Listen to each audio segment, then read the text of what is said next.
Well, welcome to it. It's the CT Chronicles, the Supplier Edition, brought to you by Corporate Traveller.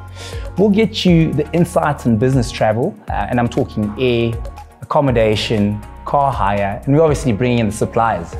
They know best. My name is Lance Nkwe, Marketing Manager at Corporate Traveller, and thank you so much for joining us today. I'm really excited today because I get to chat to Sherman Moodley from Avis, General Manager of Sales. Sherman, how are you doing today?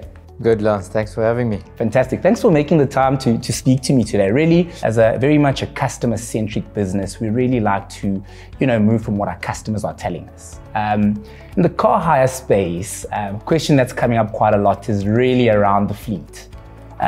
Talk to me about some of the advancements that have been made around fleet right now at Avis. So when you say advancements, I think the key is what's the number? Yeah. Do we have fleet? When you phone in, can you get a car? Yeah. I'm happy and relieved to say, at present, you definitely can. The demand supply curve has changed a bit, where we definitely at this point have vehicles available. Our job, especially with interest rates as high as they are, is to make sure we run the fleet to the demand and keep it at a utilization level that's profitable for the business so that we can manage costs for the customer. Yeah, a lot of customers are saying sometimes, I request a certain car, and that's not the car that I requested, which is causing quite a bit of friction. Talk to me around what that could be. Yeah, so, we never guarantee a car, unless you're getting a luxury vehicle, but in the car rental fleet, that's why we say car group. And we have a lead car, which means that's 60% of that car group, but the other 40% is a makeup of whatever we can get from the OEMs. So we have to balance the mix. We do try and accommodate as many customers as well. I mean, you've got regular renters, and I guess that's where technology moving forward also comes into play, is really knowing your customer. You mentioned an acronym there that I just want to unpack because I'm not sure what it means. You said OEM. What are those? Original Equipment Manufacturer. Don't feel bad, I had to Google it as well. I don't know. Like everyone kept saying OEM. Yeah. So that's like the likes of your Ford, Toyota, Mercedes-Benz. They are the OEM. No, perfect. You mentioned price, and I want to unpack price a little bit more, especially now where we're sitting within the economy. What does this mean to the customer from a pricing perspective? Have your prices increased? We did a good job during COVID. We did rebase rates, and that's assisted us now. I mean, we took a forward-looking view. We need to do something to survive. Yeah. Rebase the rates, make sure they're right. Rates just never moved. We did a good job during COVID, so now customers can expect CPI. Obviously, bearing in mind that the rand to the dollar affects vehicle prices. Customers that use Avis can expect inflation-related increases. We're at the right levels to now manage the cost, and that's where car group mix comes into play as well. Okay, well that's fair enough. Yeah. I think probably what I also want to unpack is the fuel situation. How does the fuel price increase affect how much I'm paying for a rental of a car? 25%. Okay. So whatever fuel you use, we charge you the gazetted fuel price per litre. It's whatever you're paying at the pumps, whatever increases at the pumps is the reality of what you're going to face when you hire a vehicle. Whatever you're feeling when you're filling up your own car is the same increase you'll see in car hire. Fantastic.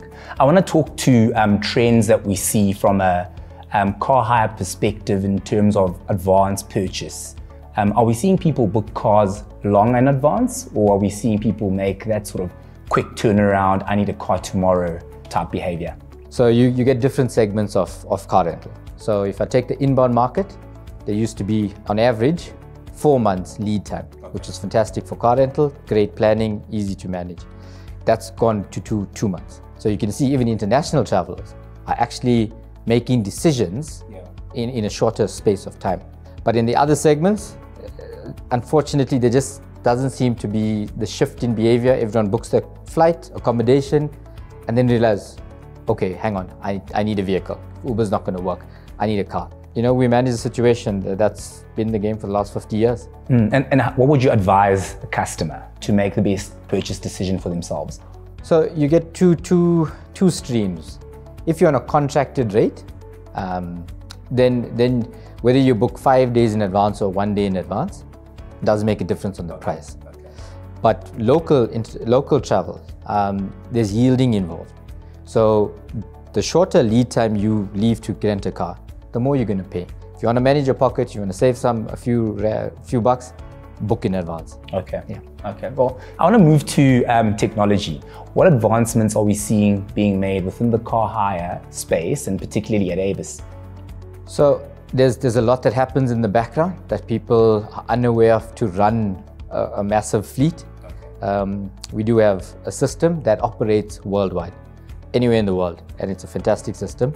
And we are in the process of building add-ons. We're in the process of introducing key locker, and that's literally where certain customers will be able to come to an Avis counter where they just scan their driver's license, their box with their car key will open and it'll have the bay number, and off they go straight to their vehicle. So no human intervention. So the key is, how do we get them out as fast as possible? Well, Sherman, really enjoying our conversation today. But let's hold it right there. A little birdie told me that you're quite good on the pool table. Let's pick up our conversation post this around the benefits to the customer. 100%. Let's do it.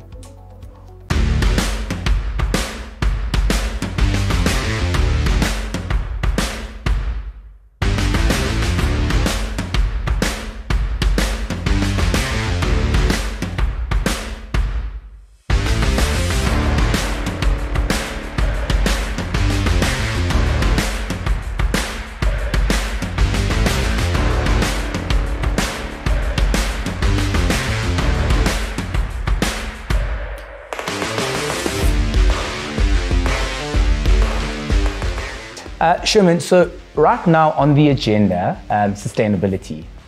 With the fuel generation, how does it impact sustainability, and what are your goals within the car space looking like? So we have wash bays, number one from a water recycling. So we're not using municipal water. We have our own water tanks in the major locations. From a vehicle point of view, we started introducing, we've got about 120 odd vehicles of hybrid vehicles on fleet. There are lots of charging stations around the country, and there's plans to develop more. And I think in South Africa, there's range anxiety with EVs and obviously Eskom.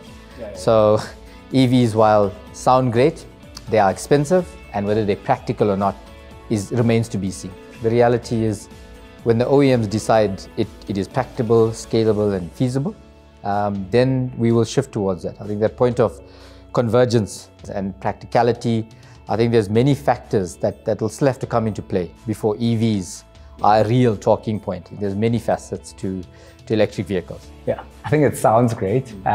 Looking forward to what that looks like in our landscape with load shedding. Sherman, I'd really like to thank you for joining us today. I think probably a lot of insightful stuff, an exciting space, the car hire space, and a lot of insights that you've provided us today. Yep. Well, there you have it. That was Sherman Moodley from Avis joining us on the first episode of CT Chronicles. My name is Lance Ngwe, and I'll catch you soon. Cheers.